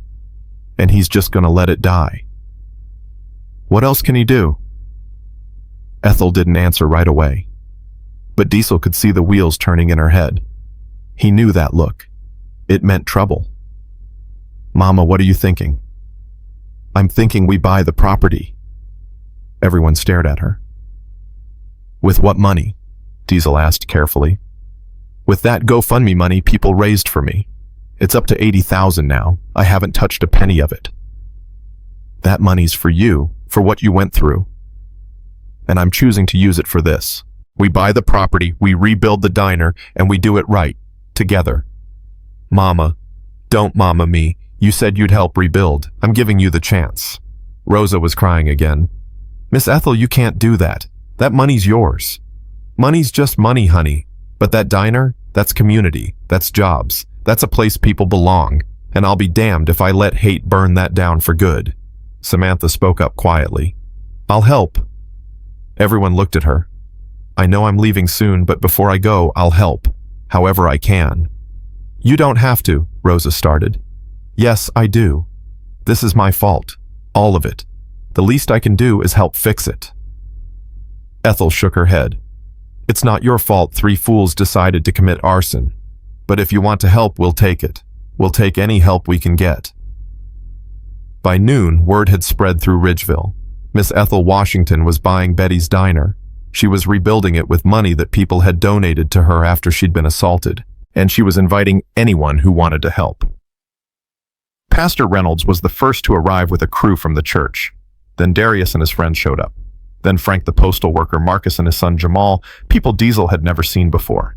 The Hendersons from the hardware store brought supplies at cost. Even some of the protesters from earlier in the week came back this time with work gloves instead of signs. And Diesel's brothers rolled up their sleeves and got to work alongside everyone else. The sight was surreal. Hell's Angels working next to church ladies. Young black men working next to old white men. The woman who'd been slapped working next to the woman who'd slapped her. The news cameras came back, of course. They couldn't resist the story. But this time Diesel noticed something different in how people responded. They weren't performing for the cameras, they were just working. By the end of the first day, they'd cleared all the debris. The shell of the building stood empty, ready to be rebuilt. Diesel found his mama sitting on the curb, exhausted but smiling. "You did good today, Mama. We all did good today. You know this is going to take months, right? Maybe longer. and cost more than 80,000. I know. And you're sure about this? Ethel looked at him.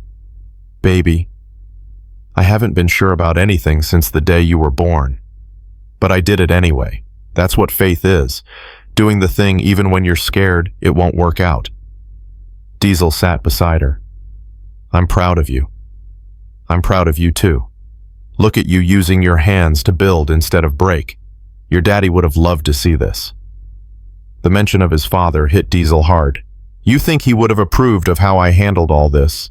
I think he would have done exactly what you're doing. He was a fighter, your daddy. But he knew when to fight and when to forgive. That's what made him a good man. They sat in comfortable silence for a while. Then Tommy came over. Hate to interrupt, but we got another situation. Of course we do, Diesel muttered. What now? Hospital called. They want to talk to Miss Ethel. Said it's urgent. Ethel's face went pale. The hospital who? They wouldn't say, just said you need to come now. The drive to County General took 15 minutes, but felt like hours. Ethel sat in the back of Tommy's truck, her hands clasped so tight her knuckles were white. Diesel rode beside her, trying to figure out who could be in the hospital. Someone from church. A neighbor. They rushed through the emergency room doors. A nurse met them immediately. Mrs. Washington, that's me. Come with me, please. There's someone asking for you. They followed her through a maze of corridors to a private room. The nurse opened the door. Inside, hooked up to monitors and IVs, was one of the men who'd burned down the diner. Bobby Fletcher. His face was covered in burns bandages wrapped around his arms. What the hell? Diesel started forward, but Ethel grabbed his arm. Wait. Bobby's eyes opened. He saw Ethel and immediately started crying. I'm sorry. God, I'm so sorry. What happened to you? Ethel's voice was careful. When we set the fire, I went back. Thought I heard someone inside. Went in to check and part of the ceiling collapsed. Burned me pretty bad. There was no one inside. I know that now. But I thought I was saving someone. He laughed bitterly. Ironic, right? I burned down a building to defend you and almost died trying to save someone who wasn't there. Diesel wanted to punch the man, wanted to rage at him for his stupidity, his hate, his destruction, but his mama's hand on his arm kept him still. Why did you ask for me? Ethel said. Because I need to say it to your face. I'm sorry. For the fire. For thinking I knew what you wanted. For being a hateful fool who thought violence was the answer. Bobby's voice broke. My daughter's 8 years old, same age as that little girl staying with you. And she came to visit me today and she looked at me like I was a monster, because I am. I am a monster. No, Ethel said quietly. You're a man who made terrible choices, but you can choose different from here on out. How I'm going to prison. My life's over. Your life ain't over till you're dead, and last I checked, you're still breathing. Bobby stared at her. How are you not screaming at me right now? How are you not celebrating that I'm lying here burned and broken? Because that would make me just like the people who wanted to destroy Samantha, and I'm not built that way. Samantha, the woman who made a mistake just like you did, just like we all do. Do you forgive me? Bobby's voice was small. Ethel was quiet for a long moment. Diesel could feel the weight of the question. This wasn't some theoretical forgiveness. This man had destroyed property, had put people in danger, had acted out of hate, even if he'd convinced himself it was loyalty. I'm working on it, Ethel finally said. Ask me again in a few days. Bobby nodded, tears streaming down his burned face. That's more than I deserve. Grace usually is. They left the hospital in silence. Once they were back in the truck, Diesel exploded. Working on it, Mama, that man burned down the diner. I know what he did. And you're gonna forgive him too. Eventually, when I can do it honestly. This is crazy. This whole situation is crazy. Where does it end? How many people do you have to forgive before you're allowed to just be angry? Ethel turned to look at her son. You want to know why I forgive Marcus? Really want to know? Yeah, I do. Because 30 years ago, I had to forgive your father. Diesel went still. What? Your daddy, the man you think was perfect. He wasn't. He cheated on me when you were 2 years old. Had a whole other woman for 6 months before I found out. The words hit Diesel like a physical blow. No, Daddy wouldn't. He did. And when I confronted him, you know what he said? He said he was lonely, that I was always working, always tired, always focused on you and the bills and keeping us afloat. Said he needed attention I wasn't giving him. That's not an excuse. No, it's not. And I told him that. Told him he could leave, take his excuses and his other woman, and get out. But he stayed. He begged to stay, promised he'd end it, go to counseling, do whatever it took. And I had a choice. Hold on to my anger and my hurt and my right to throw him out, or forgive him and see if we could build something better. So you forgave him. It took me 2 years. 2 years of counseling and crying and working through it. But yes, I forgave him. And you want to know something? Those last 15 years before Vietnam took him, they were the best years of our marriage, because we both knew how close we'd come to losing each other. We didn't take each other for granted anymore. Diesel's world was reeling. His father, his hero, had been unfaithful, and his mother had forgiven him. Why didn't you ever tell me? Because it wasn't your burden to carry. It was between me and him and God. But I'm telling you now because you need to understand. Forgiveness ain't weakness. It's the hardest thing I've ever done. And I've had to do it more times than I can count. They rode the rest of the way in silence. When they got back to the house, Samantha was packing. Her mama was driving down from Tennessee tomorrow to pick them up.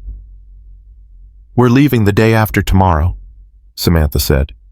Early morning. Ethel nodded. You need help packing? No, we're almost done. Just wanted to say, Samantha's voice caught. I don't know how to thank you for everything. You thank me by doing better, by being the mama Lily needs, by showing her that mistakes don't have to be forever. I will, I promise. Lily ran up and hugged Ethel's legs. I'm gonna miss you, Miss Ethel. I'm gonna miss you too, sweet girl. But you'll come visit, remember? I remember. That night, Diesel couldn't sleep. He kept thinking about his father, about forgiveness, about everything his mama had been carrying all these years. He found her on the porch again. It seemed like that's where all their important conversations happened. Can I ask you something? Always. Do you ever regret it, forgiving Daddy? Ethel thought about it. Sometimes. When the hurt comes back up, when I remember how betrayed I felt. But then I think about those last 15 years. About how he became the man I always knew he could be. About how you got to grow up with both parents instead of just me. And I think, yeah, it was worth it.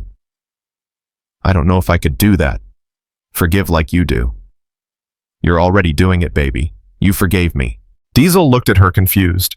For what? For pushing you away when you needed me. For being so focused on making you into what I thought you should be, that I forgot to love who you were. For judging your choices instead of supporting you. For letting 5 years go by without reaching out. Mama, I was the one who left. And I was the one who let you. I could have called, could have shown up at your clubhouse, could have fought for us. But I was too proud, too hurt, too convinced I was right. Ethel's voice shook. You forgave me when you came back, when you wrapped your arms around me on that porch, and you've been forgiving me every day since by staying, by helping, by trying to understand. Diesel felt tears on his face. I missed you, Mama. I missed you too, baby, so much. They held each other while the crickets sang and the world kept spinning, and somewhere in the distance a motorcycle engine revved. The next day brought more rebuilding work. The foundation was being poured, walls starting to go up. It was beginning to look less like a disaster and more like possibility. Darius brought his crew back. They'd been coming every day, working harder than anyone. Diesel pulled him aside during a water break.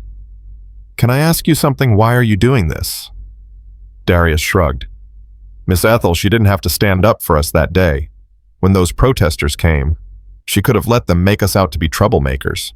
But she stood up, said we were her neighbors. So you're returning the favor? Nah, man. It's bigger than that.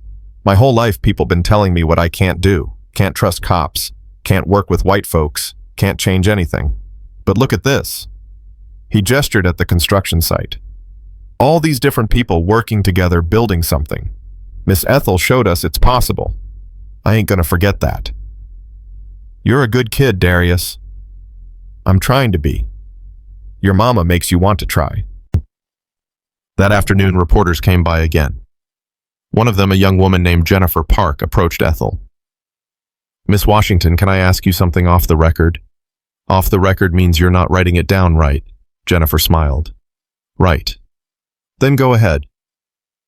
Do you ever wonder if all this, the forgiveness, the rebuilding, the grace, do you ever wonder if it's worth it if anyone's actually changing? Ethel looked around at the construction site, at Samantha handing out water bottles, at Diesel and Tommy teaching Jamal how to properly set a beam, at Rosa laughing with Pastor Reynolds, at the young and old and black and white all working together. Every day, Ethel said honestly, every single day I wonder if I'm wasting my time, if I'm being naive, if grace is just another word for letting people walk all over you. So why keep doing it? Because the alternative is hate, and hate's easier. It's comfortable. It doesn't require you to change or grow or see people as complicated. But hate also eats you alive from the inside. I've watched it destroy people I love. So yeah, I choose grace, even when it's hard, especially when it's hard. Jennifer was quiet for a moment. That's on the record, by the way. Ethel laughed. I figured. That evening, Diesel gathered his brothers. They'd been in Ridgeville for 8 days now, the longest he'd been away from the clubhouse in years. We're heading out tomorrow, he announced, back to Charleston. About time, Snake muttered, but there was no heat in it. But I'm staying, Diesel continued. For another week at least, till the diner's in better shape. Tommy raised an eyebrow. You sure? Yeah, my mama needs me, and for once I'm gonna be here. We could stay too, Preacher offered. Nah, y'all got lives, families, responsibilities back home. I'll catch up when I can. That night, Ethel made a big dinner for everyone. All the brothers, Samantha and Lily Rosa, Pastor Reynolds Darius, and his crew. Her small house was packed with people and noise and laughter. Diesel watched his mama move through the crowd, making sure everyone had enough to eat, refilling drinks, touching shoulders and cheeks with the easy affection she'd always had. She looked tired, but happy. More alive than he'd seen her in years. She's something special, your mama, Tommy said beside him. Yeah, she is. You know what you're doing, right? Staying here. What do you mean? You're choosing her over the club. That's a big deal. I'm not choosing her over the club. I'm choosing both. It's possible to love more than one thing, Tommy. I know. Just making sure you know what you're giving up. I'm not giving up anything. I'm getting back something I lost 5 years ago. Tommy clapped him on the shoulder. Then I'm happy for you, brother. Later, after everyone had left or gone to bed, Diesel found Lily sitting on the couch crying quietly. Hey, what's wrong? I don't want to leave tomorrow. I like it here. Diesel sat down beside her. Your grandma's going to be so happy to see you, though. But Miss Ethel won't be there, and you won't be there, and everyone here is nice. People in Tennessee will be nice too. But they don't know about what my mommy did. Here everyone knows, and they still like us. What if people there find out and hate us again? Diesel felt his throat tighten. This kid had been through too much. You want to know a secret? Lily nodded, wiping her eyes. Everywhere you go, there's going to be some people who are kind and some who are mean. But the trick is to remember that the kind ones matter more. One Miss Ethel is worth 100 mean people. You understand? I think so. And your mama, she's trying real hard to be better. She messed up, but she's fixing it. That takes courage. You should be proud of her. I am proud of her. She's my mommy. Exactly. And no matter what anyone else says, that's what matters. Lily hugged him suddenly. You're nice too, even though you look scary. Diesel laughed. Thanks, kid. You're not so bad yourself. The next morning came too fast. Samantha's mother arrived in a minivan, a tiny woman with Samantha's eyes and a face that had seen hard years. She and Ethel sized each other up for a moment, two mothers who understood each other without words. "Thank you for taking care of my girl," Mrs. Reeves said. "She took care of herself. I just gave her a place to land." "Still, what you did showing her grace when the whole world wanted her destroyed, that's rare. That's special. So is raising a daughter who's brave enough to face her mistakes. You did that." Mrs. Reeves's eyes filled with tears. "I should have been here sooner. Should have never let 5 years go by." "Well, you're here now. That's what counts." Samantha and Lily said their goodbyes. Lily clung to Ethel for a long time, making her promise again that they could visit. "I promise, sweet girl, you write me letters, okay?" "I will, every week." They loaded the minivan. Samantha paused before getting in, looking at Diesel. "Thank you for not doing what you came here to do." "What did I come here to do? Hurt me, scare me, make me pay." Diesel thought about that. "Yeah, well, turns out my mama had a better plan. She usually does." Samantha smiled, then got serious. "I'm going to make this right, somehow. I'm going to prove I learned something from all this." "You already have. Now go be with your family." The minivan pulled away. Diesel and Ethel stood in the driveway waving until it disappeared around the corner. "You think she'll be all right?" Diesel asked. "I think she's got a chance. That's all any of us get. A chance." They went inside. The house felt emptier now, but also lighter somehow. That afternoon, Diesel's brothers rode out. 20 motorcycles leaving Ridgeville the same way they'd arrived, in formation, engines roaring, drawing every eye. But this time people weren't afraid. They waved, some even cheered. Tommy was the last to leave. He pulled Diesel aside. "You call if you need anything at all." "I will." And Diesel, "I'm proud of you, brother. What you did here, how you handled it, that took real strength." "I didn't do anything. That was all Mama." "Nah, man. That was you learning when to fight and when to forgive. Your daddy would be proud." After they were gone, Diesel and Ethel sat on the porch, just the two of them, like it had been at the beginning. "So what now?" Diesel asked. "Now we finish building that diner. Then you go home to your club. And then we don't let 5 more years go by. You call me. Visit when you can. We stay family." "Yeah," Diesel said. "We stay family." You know what I realized through all this? What's that, Mama? Forgiveness ain't the end of the story. It's the beginning. It's what lets us start over. You and me, we started over. Samantha gets to start over. Even those fools who burned the diner get a chance to start over. And the people who don't want to start over, who want to stay angry. Ethel thought about it. Then that's their choice. But it ain't going to be mine, and I hope it ain't going to be yours either. Diesel looked at his mama, this tiny, fierce woman who'd changed more lives in a week than most people change in a lifetime. "No, Mama, it ain't going to be mine either." 3 weeks had passed since Samantha left. 3 weeks of hammering and sawing and the slow, steady work of rebuilding something that had been destroyed. The diner was taking shape, walls up, roof, half-finished windows, ordered. It was beginning to look like a real building again instead of just ashes and broken dreams. Diesel had stayed the whole time. Every morning he woke up on his mama's couch, worked the construction site all day, came home exhausted, and did it again the next day. His hands were calloused and his back ached, but something in him felt more settled than it had in years. He was on the roof helping with the framing when his phone rang. Tommy's name flashed on the screen. "Yeah. Brother, we got a problem back home." Diesel's stomach dropped. "What kind of problem?" "The kind where the feds are asking questions about our finances. They're sniffing around looking at our books. They know you've been gone for 3 weeks and they're wondering why." "Tell them I'm visiting my mother." "I did. They asked why the chapter president needs 3 weeks for a family visit. They think something's up."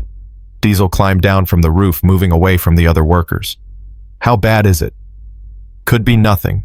Could be the start of something that lands us all in prison. You need to come home. Handle this before it gets worse." "How long do I have?" They want to see you by Friday. That's 3 days. Diesel looked at the half-finished diner, at the people working, at his mama handing out sandwiches to the lunch crew. All right, I'll be there. You sure? Because if this goes sideways, I'm sure I'll handle it. He found Ethel after the lunch break, pulled her aside. I gotta go back to Charleston. Club business. Her face fell, but she nodded. When factor? Tomorrow morning. There's some legal issues that need my attention. Is it serious? Could be. Won't know till I get there and see what they got. You coming back? If I can, Mama. If I can. That night, Ethel made his favorite meal, fried chicken, collard greens, cornbread. They ate in comfortable silence, both knowing this might be goodbye again, both afraid to say it out loud. Whatever happens, Ethel finally said, I want you to know I'm proud of who you've become. I run an outlaw motorcycle club, Mama. I've done things. I know what you've done, and I know who you are underneath all of it. You're a man who protects his family, who leads with honor, who learned to forgive. That's who I'm proud of. I learned it from you, and I learned it from your daddy, and he learned it from his mama. Grace gets passed down just like everything else. Diesel reached across the table and took her hand. I love you, Mama. I love you too, baby. Now go pack. You got a long ride tomorrow. But before Diesel could leave the next morning, Rosa showed up at the door, breathless and panicked. Miss Ethel, you need to see this. She held up her phone. Another video was going viral, but this time it wasn't from Ridgeville. It was from Tennessee. Samantha Reeves standing in front of a church speaking to a small crowd. Lily beside her holding her hand. My name is Samantha Reeves, the video Samantha was saying. And 3 weeks ago, I committed assault. I slapped an elderly black woman because I was tired and angry, and I let my worst self win. I'm not here to make excuses. I'm here to take responsibility. The camera moved closer. Samantha's face was steady, determined. Miss Ethel Washington forgave me when I didn't deserve it. She housed me when I had nowhere to go. She showed me grace I'll never be able to repay. And I want the world to know forgiveness isn't weakness. It's the strongest thing I've ever witnessed. It changed my life. It changed my daughter's life. And I hope it can change yours too. The video ended, but underneath it, the comments were exploding. Thousands of them arguing, debating, some praising Samantha's courage, others calling her a manipulator. Ethel watched it twice, tears streaming down her face. She didn't have to do that, she whispered. She could have just moved on, started over quiet. But she didn't, Diesel said. She stood up, just like you taught her. The video complicated everything. Within hours, the national news picked it up. Suddenly, the story was everywhere again, but this time it was different. This time, people were talking about redemption, about accountability paired with grace, about what healing actually looks like. Diesel's phone exploded with messages. Tommy Razor, even Snake, they'd all seen it. The whole country had seen it. You still gotta come home, Tommy said when Diesel called him. But brother, what you and your mama did down there, it's bigger than we thought. People are talking. Important people. What kind of important people? The kind who might be interested in helping instead of investigating. It didn't make sense yet, but Diesel filed it away. He hugged his mama goodbye, promised to call, and rode out of Ridgeville with the morning sun at his back. The ride to Charleston took 8 hours. Every mile, Diesel's mind turned over the same questions. What were the feds really looking for? How much trouble was the club in? And why did he have this strange feeling that everything was about to change again? He pulled into the clubhouse compound just after sunset. His brothers were waiting, tension written all over their faces. Talk to me, Diesel said, barely off his bike. Tommy handed him a folder. This is what they're asking about. Money movements, large cash deposits, donations to various causes. Diesel flipped through it. Then he started laughing. What's funny? Snake demanded. They think we're laundering money, but look at these deposits. They're from the GoFundMe. People sent money for the diner rebuild, and some of them sent it to us because they knew we were helping. So we're clean. We're clean. This is legitimate fundraising for a legitimate construction project. Tommy's face broke into a grin. So the feds are investigating us for helping rebuild a diner. Looks like it. The relief in the room was palpable. But Razor spoke up from the corner. There's more, the agent in charge. She wants to meet with you. Personal meeting. Tomorrow. What for? She wouldn't say, just said it was important. The next morning, Diesel walked into the federal building in downtown Charleston. He'd been in interrogation rooms before. He knew the game. But when they led him to a conference room instead of an interview room, he knew something was different. The agent waiting for him was a woman in her 40s, sharp-eyed and professional. Her nameplate read Special Agent Maria Vasquez. Mr. Washington, thank you for coming in. Didn't know I had a choice. You always have a choice. Please sit. Diesel sat wary. My lawyer says, you don't need your lawyer. This isn't that kind of meeting. Vasquez opened a folder. I've been following your story. You and your mother. What happened in Ridgeville? That's personal business. It became public business when it went viral, and it became federal interest when we noticed money moving through your organization. Money for a legitimate rebuild project. I know. I've verified it all. The club's clean on this. Vasquez leaned forward. But that's not why I asked you here. Then why am I here? Because I think you and your mother stumbled onto something important, and I think you can help us replicate it. Diesel stared at her. I don't understand. Gang violence in this country is a crisis. We arrest people, lock them up, but it doesn't solve the root problem. Communities stay broken. Cycles of violence continue. But what you did in Ridgeville, bringing together people who should be enemies, building something instead of destroying it, that's the kind of intervention that actually works. You want me to start building diners everywhere? Vasquez smiled. Not exactly, but we're starting a pilot program. Community-led conflict resolution. Using people who have credibility on the streets to mediate disputes, create alternative paths. And we need leaders who understand both sides. People like you. I'm a Hells Angels chapter president. Exactly. You're someone young men listen to. Someone who's lived the life but found a different way. We want to fund programs, construction, training, job placement, mentorship, and we want people like you to run them. Diesel's head was spinning. This is crazy. This is an opportunity. For you, for your club, for communities that need it. Think about it. What you saw happen in Ridgeville could happen in 10 cities, 20, more. And what do you get out of it? Reduced violence, better community relations, success stories we can point to when people say nothing works. Vasquez slid a card across the table. Talk to your mother, talk to your brothers. If you're interested, call me. Diesel rode back to the clubhouse in a daze. The brothers were waiting, expecting him to tell them they were in trouble, that lawyers were needed, that everything was falling apart. Instead, he told them about the offer. The room erupted in arguments. We don't work with feds, Snake said immediately. It's not working with them, Diesel countered. It's taking their money to do what we want to do anyway. Since when do we want to be social workers? Since we saw what it did in Ridgeville. Since we realized that building something is harder than breaking it, but it lasts longer. Tommy spoke up. I'm not saying no. I'm just saying we need to think hard about this. About what it means for the club. It means we evolve. We stay relevant. We use our rep for something besides intimidation. Preacher, who'd been quiet, finally spoke. Your mama would say this is God opening a door.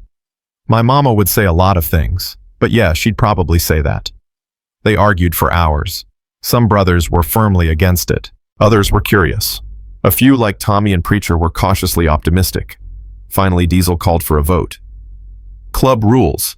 It had to be unanimous for something this big. All in favor? Hands went up, slowly one by one. Even Snake reluctantly raised his hand. All right then, we're doing this. But first Diesel needed to talk to his mama. He rode back to Ridgeville that weekend. The diner was nearly finished, just interior work left. Ethel was there supervising, making sure every detail was right. Mama, we need to talk. They walked to the park near her house, sat on a bench. Diesel told her everything. The federal agent, the offer, the vote. Ethel listened without interrupting. When he finished, she was quiet for a long moment. "You're asking my permission. I'm asking your opinion. My opinion is that you already know what you want to do. You're just scared." "Yeah, I'm scared. This changes everything. For me, for the club, for your whole life," Ethel finished. "I know. But baby, you've been changing since you got here 3 weeks ago. This is just the next step. What if we fail? What if we take their money and nothing changes? Then you fail. But at least you tried. And that's more than most people can say." Diesel thought about Bobby Fletcher in the hospital bed, about Samantha standing in front of that church, about Darius and his crew working on the diner every day, about all the small moments of grace he'd witnessed. "All right, I'm gonna do it." "Good. Now come help me figure out what color to paint the walls." 2 months later, Ethel's table opened its doors. The new diner was bigger than the old one, brighter with huge windows that let in Georgia sunlight.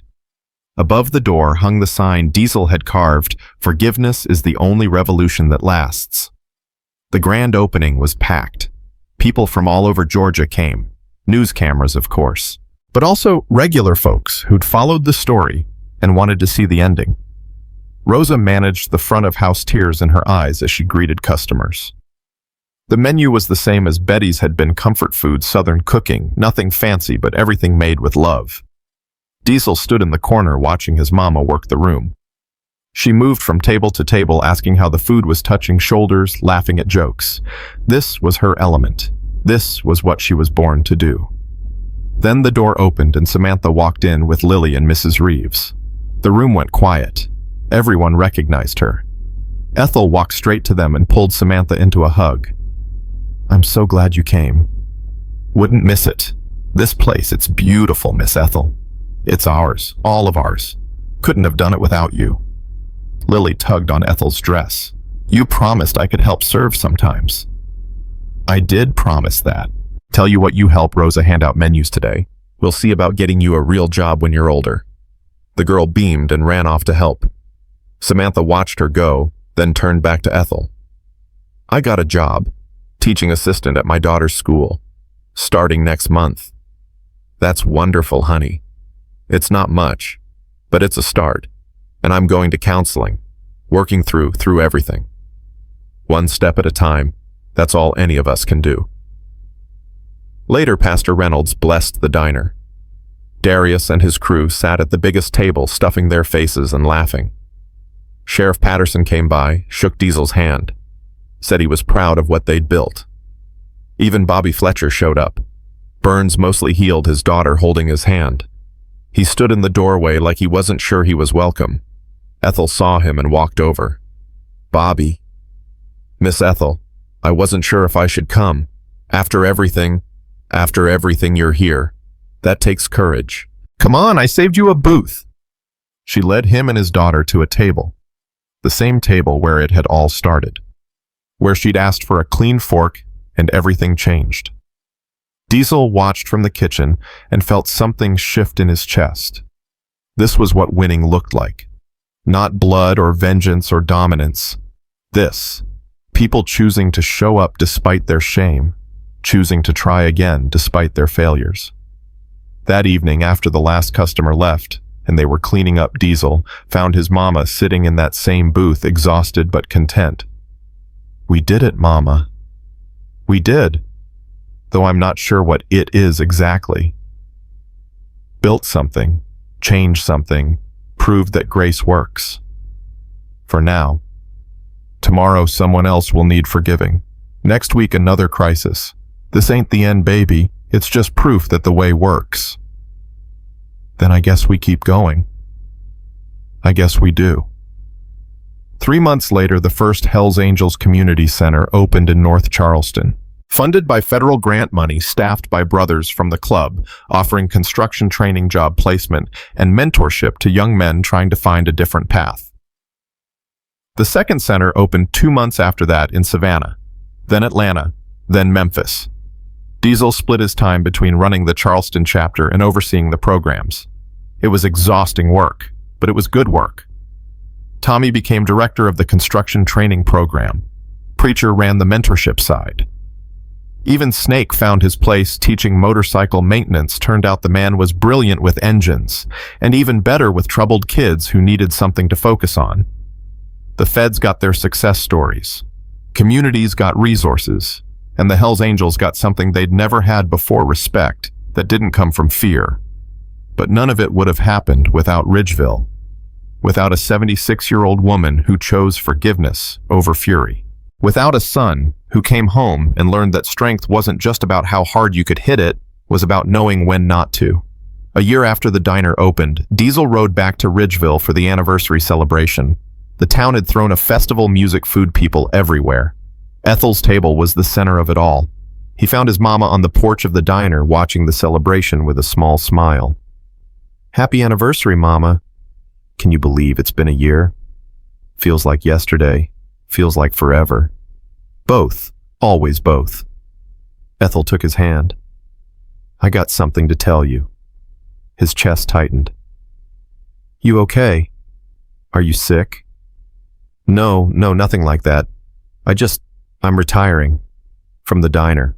Rose is gonna buy me out, run the place herself." "Mama, why?" "Because I'm 77 years old and I'm tired, and because I did what I set out to do. I proved grace works. Now it's time to let other people carry it forward." "What are you gonna do?" Ethel's eyes sparkled. "Travel. Visit you in Charleston. Spoil whatever grandkids you eventually give me. Live." Diesel laughed. "Grandkids, Mama. I'm 49 and single." "Details. You'll figure it out." She squeezed his hand. "I'm proud of you, Marcus, of the man you've become, of the work you're doing.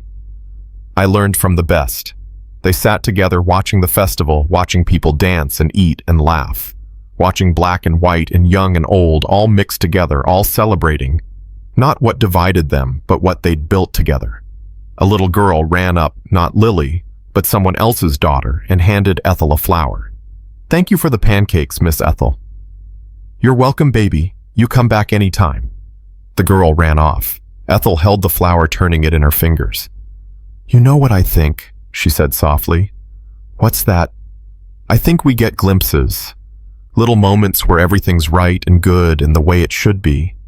And those moments don't last, can't last. The world's too broken for that. But they're real, and they're enough to keep us going, to keep us believing that maybe, just maybe, grace is stronger than hate. Is it stronger? Ask me in another year, another decade. Ask me when I'm standing before God and looking back on everything." Ethel smiled. "But today, right now? Yeah, I think it is." The music swelled. Someone had started a conga line. Darius grabbed Diesel's arm, trying to pull him in. "Come on, old man, loosen up." "Old man, I could still kick your—" "Marcus," his mama said, her voice carrying that warning tone he'd known his whole life. "I could still respectfully decline your challenge," Diesel corrected, grinning. "Better." Ethel stood up, smoothing her dress. "Now help your mama down these steps. If we're celebrating, we're doing it right." They joined the conga line, a Hells Angels president and his 77-year-old mother dancing in the street with a town that had every reason to stay broken, but chose to heal instead. Somewhere in the crowd, a phone was recording. By tomorrow, the video would have 1 million views. People would share it, argue about it, analyze it. They'd miss the point, probably. Most people did. But Diesel didn't care about that anymore. He wasn't performing for cameras or living for other people's approval. He was just here in this moment with his mama and his community and the life he'd almost thrown away. The song ended. A new one started. Ethel laughed as Pastor Reynolds spun her in a circle, both of them moving slower than they used to, but with just as much joy. Diesel felt his phone buzz. A text from Tommy. "Another city wants a program. Louisville this time. When can you meet with them?" He'd answer later. Right now he was exactly where he needed to be. A hand touched his shoulder. He turned to see Samantha Lilly beside her. "Thank you," Samantha said simply. "For everything. For not being who you came here to be." "Thank your mama," Diesel said, nodding toward Ethel. She's the one who changed everything. No, she just showed us what was already possible. You're the one who chose it.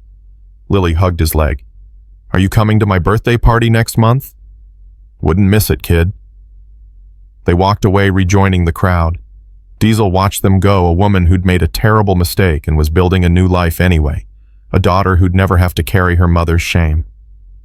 That's what Grace did. It cut chains. It opened futures. It turned endings into beginnings. The festival went late into the night. When it finally ended and everyone had gone home, Diesel helped clean up. They swept the street, broke down tables, turned off the lights. His mama's house was quiet when they finally made it back. She made tea, even though they were both exhausted. I'm coming to Charleston next month, she announced. Gonna see these community centers everyone's talking about. You don't have to. I want to. I want to see what we started, where it's going, how many lives it's touching. It's not fancy, Mama. It's just programs. Just work. Just work, Ethel repeated. Baby, there's no such thing as just work when that work is changing lives. Every young man you help that's a family that don't have to bury their son. Every job you find someone that's a community getting stronger. Don't you dare diminish what you're doing. Yes, ma'am. They drank their tea in comfortable silence. Then Ethel spoke again, her voice soft. You know what your daddy used to say? Tell me. He said the world breaks everyone, and afterward, some are strong at the broken places. Hemingway. Your daddy didn't know that. He just knew it was true. Ethel set down her cup. You were broken when you left here 5 years ago. Angry, hurt, lost. But you healed at the broken place. You came back stronger. Because of you. Because you let yourself. That's the hard part. Anyone can stay broken. It's easy. It's comfortable. Letting yourself heal, letting grace do its work, that takes real courage. Diesel thought about all the men in his programs. The ones who showed up every day, trying to learn a trade, trying to stay clean, trying to believe there was a different way. Some would make it, some wouldn't. But they were all trying, and that was what mattered. Mama, do you really think we can change things? Like really change them? One person at a time. One choice at a time. One moment of grace at a time. Ethel stood up, her joints creaking. We can't fix everything, but we can fix something, and something's better than nothing. She kissed his forehead like he was still a little boy, told him she loved him, and went to bed. Diesel sat on the porch until dawn started breaking. He thought about the road that had led him here, from a kid in this house, to a man in prison, to a chapter president, to someone building something instead of breaking it. He thought about the woman who'd slapped his mama and how rage would have solved nothing, about the men who'd burned the diner and how violence only multiplied pain, about every moment he'd wanted to hit first and ask questions never, and how his mama's voice had stopped him. Grace wasn't natural. It wasn't easy. It required you to fight every instinct to choose the harder path, to believe in something you couldn't prove. But it worked. He'd seen it work. Was watching it work every day in Charleston, in Atlanta, in Memphis, in all the places where broken men were learning to be whole again. His phone buzzed. A message from a brother in the Louisville chapter. We're in. Want to start our own program. When can you come teach us how? Diesel smiled and typed back. Soon. But first talk to my mama. She's the one who really knows how this works. The sun climbed higher. Somewhere in town, Rosa was opening the diner for the breakfast shift. Somewhere in Tennessee, Samantha was getting Lily ready for school. Somewhere in Charleston, young men were showing up at the community center, hoping today would be the day everything changed. And in this house in Ridgeville, Georgia, a 77-year-old woman slept peacefully, having proven that forgiveness wasn't just a nice idea or a religious platitude. It was a revolution, quiet, personal, and absolutely unstoppable. Diesel stood up, stretched, looked at the rising sun painting the sky pink and orange. He had work to do, programs to run, communities to serve, lives to help rebuild. But first he was going to make his mama breakfast. Pancakes, probably. She'd taught him how back when he was a kid, before everything went wrong and then miraculously right again. Because that's what Grace did. It took the broken pieces and built something new. Not perfect. Never perfect. But real. And strong. And lasting. And that was enough.